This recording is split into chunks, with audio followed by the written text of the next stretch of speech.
Plus de 100 événements ont été organisés en France à l'occasion de la Semaine européenne pour l'emploi des personnes handicapées qui a eu lieu du 18 au 24 novembre. Cette semaine s'est organisée autour de plusieurs temps forts, dont les handimatinales, des sessions de recrutement dédiées aux candidats en situation de handicap. Quand on se retrouve dans cette situation de handicap, des fois on ne sait plus trop ce qu'on peut faire. Donc nous, le Cap Emploi, notre objectif, c'est d'accompagner ces personnes vers un nouveau projet professionnel qui soit compatible avec leur état de santé. Alors, si vous voulez, quand on élabore des nouveaux projets professionnels, les personnes, des fois, elles ne s'autorisent pas à explorer d'autres pistes. Et nous, on veut leur montrer que malgré leur handicap, il y a quand même des postes qui leur sont accessibles. Et c'est pourquoi on s'est rapproché d'FM Logistique et de la mission handicap de Synergie, parce qu'on sait leur implication pour accompagner les personnes qui ont une situation de handicap et adapter les postes. Donc, on voulait permettre aux personnes d'ouvrir le champ des possibles dans les nouveaux projets qui peuvent leur être accessibles. L'idée, ça va vraiment en fait être d'échanger avec le travailleur en situation de handicap pour bien comprendre ses contraintes au regard de sa RQTH et les aménagements de poste en fait à mettre en place.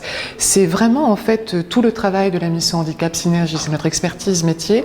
Ce qu'il faut savoir, c'est qu'en 2019, on a délégué plus de on a eu 9500 missions de travailleurs handicapés parce que l'idée, c'est vraiment d'accompagner aussi notre client dans l'intégration de l'intérimaire en situation de handicap. Les participants pourront par la suite prendre part à des visites d'entreprises recruteuses et bénéficier d'un accompagnement adapté.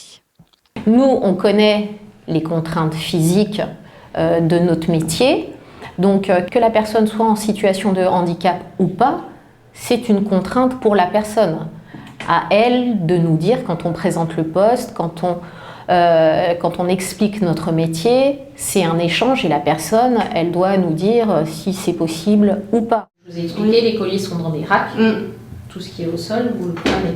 Bon, quand la palette elle est pleine, c'est très bien, vous allez être à hauteur d'homme et vous allez pouvoir poser à hauteur d'homme. Là, je m'aperçois qu'en réalité, c'est quelque chose que je peux faire dans la mesure où ils adaptent en fonction par exemple, de mon problème.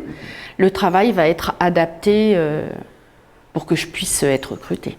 Il s'agit après, une fois qu'il est en poste, même pour une mission d'une semaine ou plus court ou plus long, d'accompagner en fait l'intérimaire en situation de handicap, de le voir en situation de travail afin d'évaluer donc avec lui les aménagements de poste que l'on va mettre en place pour lui.